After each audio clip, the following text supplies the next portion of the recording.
Hey guys, it's Debbie with Debbie J's Crafting Corner. Today I'm going to be making another fun light up card using one of the lights from Pear Press. I'm going to be using something out of the Halo light combo.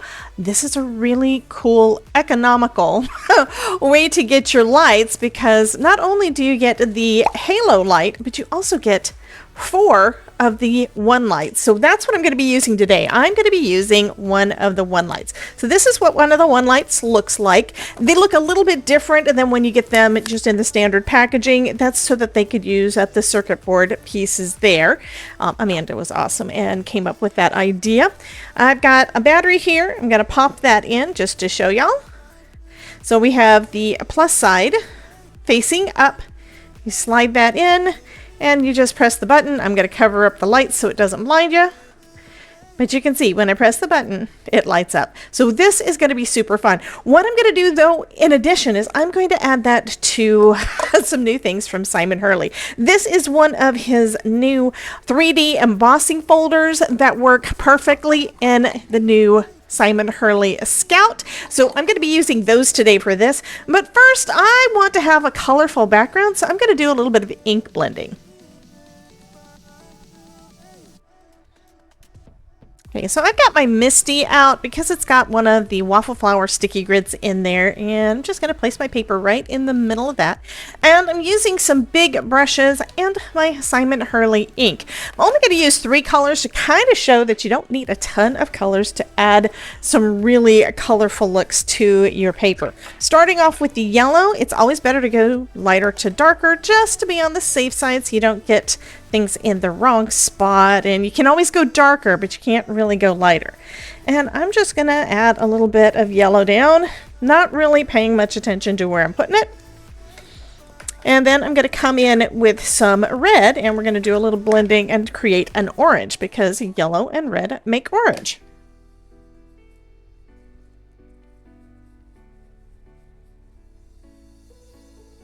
Okay, and then I'm going to come back in with some blue to go over the top of that. For that one, I'm going to be using Midnight Snack from Simon Hurley and another one of my big brushes.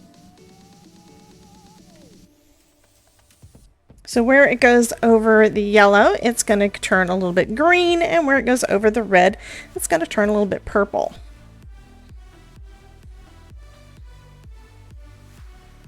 So that is kind of a fun confetti background. Next, I'm going to spritz it with a little bit of water just to give it a little splatter effect, because this is some water reactive ink.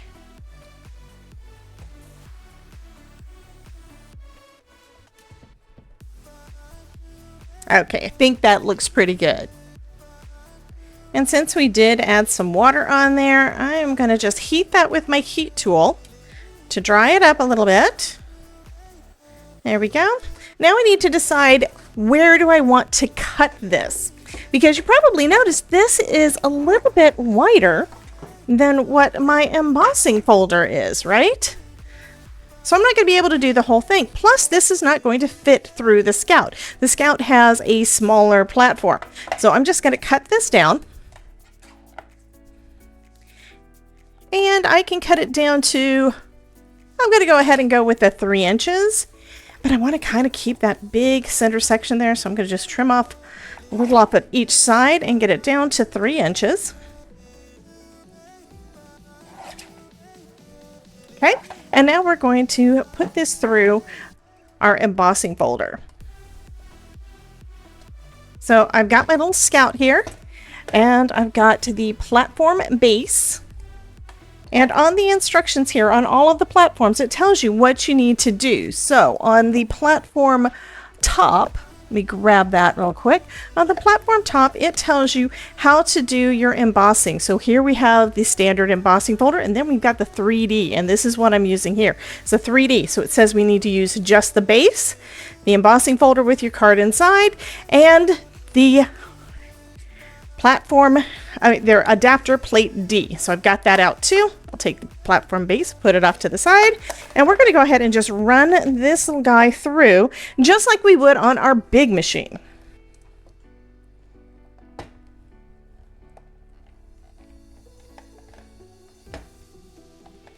And it's light enough that it keeps moving around on me. Okay, I love this little guy. I think it is super cute, and whenever you're doing a smaller kind of project, this is a perfect addition. So I'm loving that. We move it out of the way. Now we can take a look at our embossed panel. Oh, and I just realized I actually debossed into it. That's okay. I think that's what I'm going to do on this one. We're going to try out the blackout technique on this one before we add our lights. So for that, because I don't want it to move around, I am going to bring out my Misty one more time. And this time, I think I'm going to just use Midnight Snack instead of going black. You can use any darker color. And what I'm going to do is I'm just going to rub that on there over the top. And now the color from all of our candles is standing out.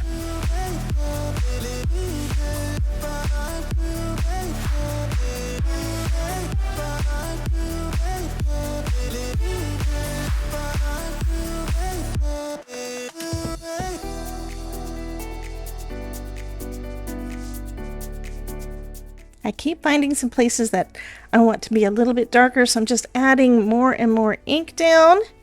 And this is just hitting those raised edges, not the debossed, but just the part that is still up. So it's the flat background that we're hitting here.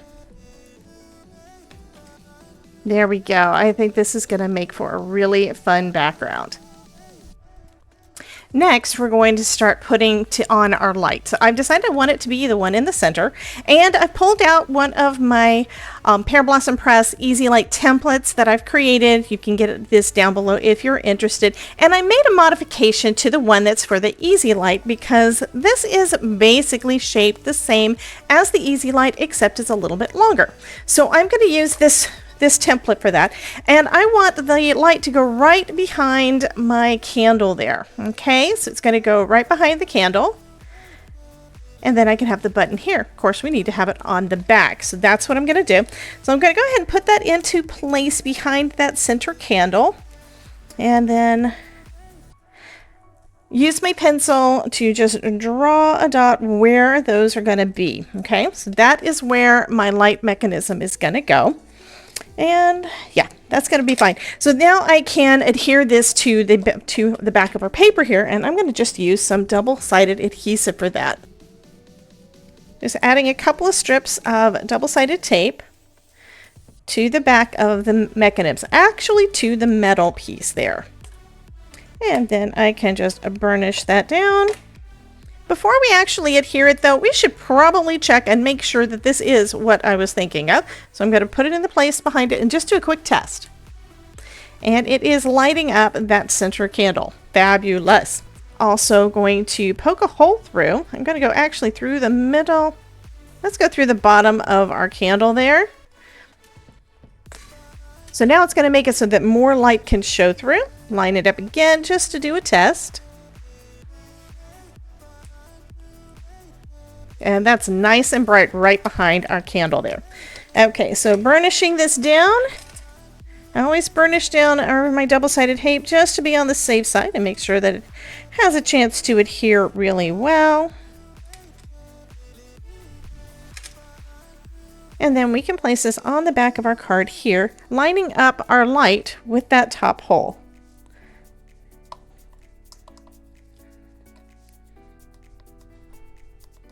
Okay, fabulous. I love that. So what I'm going to do with the sentiment, I'm going to actually have the sentiment go across here, and then I'm going to make a separate tiny button to go where the button is supposed to be. And it's just going to say to push. And that'll give our recipient a chance to know what they're supposed to do with it. Now, the next thing you need to do whenever you're making one of your lights is you need to pop everything up on some foam. Pop it up so that it's all going to be flat on the card. And we've got some fabulous foam that is the perfect size for this. I'm going to use the Pear Blossom Press World's Best Foam Tape. Love this stuff. It's actually got a couple of different things that I love about it. Number one, it is the perfect thickness. It is exactly the right amount for our mechanism there. But that's not actually the best thing about it. The best thing about it is that this stuff is repositionable for 30 minutes.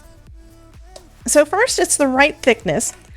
Second, it is repositionable, which is the absolute best, but also the release paper comes off super easy. So it's got a couple really great things for folks like us that want to do some fabulous crafting, right?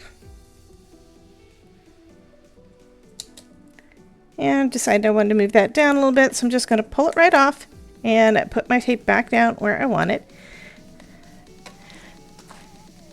And while I'm thinking about it, I've decided I'm going to put it onto some orange cardstock to kind of make it pop. And that looks about right. I'm probably going to trim it down a little bit on the sides right up to the edge of the blue so that it fits perfect on my card. But I think that's going to look pretty good. So this is going to be raised up, and then we're going to have that nice matting layer, okay? Also decided that I want to do something extra. So Pear Blossom Press has got a stamp and die set that's got all the fun little things. Like we've got our press here or push button that I'm going to be adding, but it's also got a door. So she has some dies that go along with it. One of them creates a door in your cardstock so that the people can open it up and replace the battery if needed. Because, you know, we like to play with things, and yeah. So I'm going to go ahead and make a door in my other cardstock.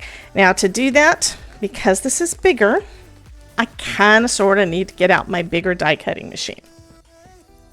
Okay, so I'm going to need to use my bigger Platinum 6 die cutting machine for this because the cardstock is wider, and I want to make sure it's about in the center. So I'm lining up, eyeballing it, lining up my die with where I know that mechanism is and just comparing it on the two sides because I want it to be in the center there and not really with the foam tape. Now if it does go over where the foam tape is, I got a plan for that. It'll be okay. Next I need to tape this down so it does not move. So I'm going to use a little of my best ever craft tape just to hold that in place. And you'll see that everything here is basically the same as our little machine. I've got my magic mat that's going to help me to preserve my plates. And now I can run that through my die cutting machine and cut out that little window. Okay, so let's take a look. I'm going to take off that rectangle die. Now what's cool is it cuts out a rectangle, but only cuts out 3 sides. So then we have this last bit that can open as a little doorway. So that's going to be perfect behind our little card.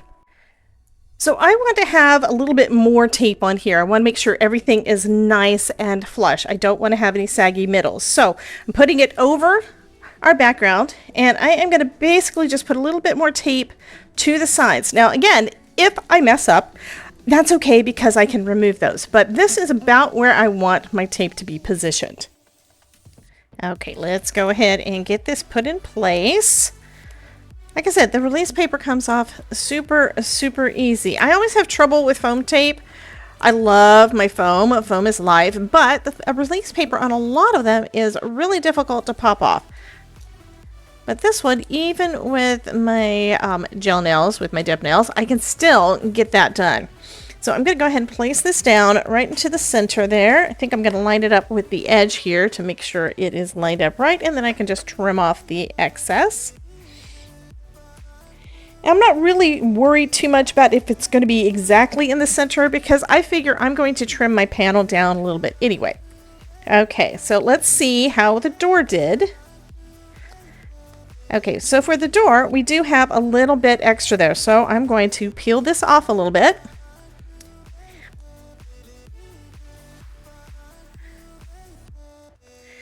And I think for this part, I'm just going to put some of the release paper right back down in that area right there.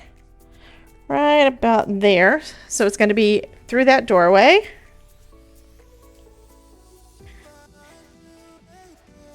Actually, lining it up across that doorway actually works better. I'm going to do it right there. Press this back down. And then on the inside, I can trim off any excess that I need to up to where my foam tape is. Fabulous. I love it when a plan comes together. I really do. So now we have our our button in place. We have the tape is covered so it's not going to stick to the door. And we can push the button and there's our light. Fabulous. Now, one other thing that you may not have noticed that I have on my desk is one of these little gems. This is a gem from High Supply, and they look like little tiny candle flames. If you have any gems in your stash that do not have a silver backing, that are clear all the way through, you can use that on your cards, on your light up cards, because it will allow the light to shine through. So I'm going to add a little bit of glue right over my candle here. And then we're going to put that little gem on. You do need to make sure that it is flat side down. Okay, there we go. And then we're going to let that dry. And then when we do, it makes it so that the candle itself is, the candle flame is what's going to light up. Okay, so to get this centered in there, I do need to trim it down to about 4 inches. So I'm going to go ahead and trim off a little bit of the extra.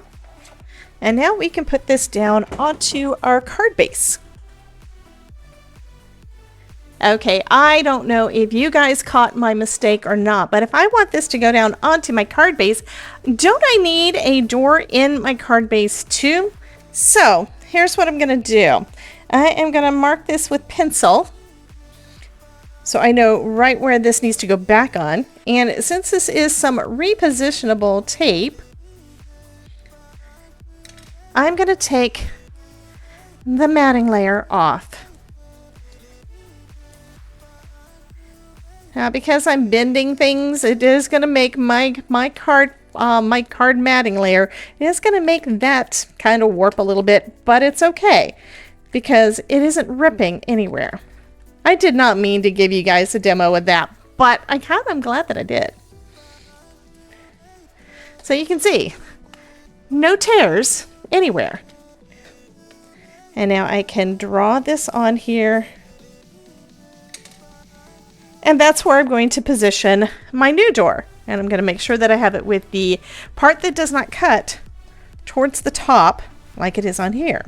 So I opened up my card base and now I'm going through here because that's the only way I can get it on one side, right? So now we're going to have that door in our card base too. There we go. Okay, now I think what I'm going to do, I don't really need two doors. I think I'm going to just trim off this one and then I'll line it up on my card base once everything is done.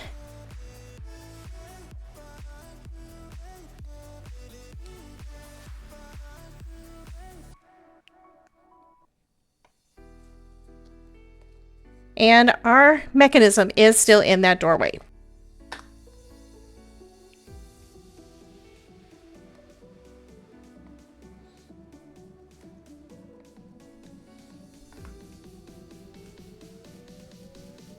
I'm going to just add some gems, some embellishments from Picket Fence Studio because I happen to have some in my stash and they are all birthday-y. Yeah, I'm going to add some confetti and some hearts and just add that little extra to this card that's already got a little extra. Now this is actually a shaker mix, but I figure this would look great on here as well. And that's why nothing's sticking. There's another clear sequin on there.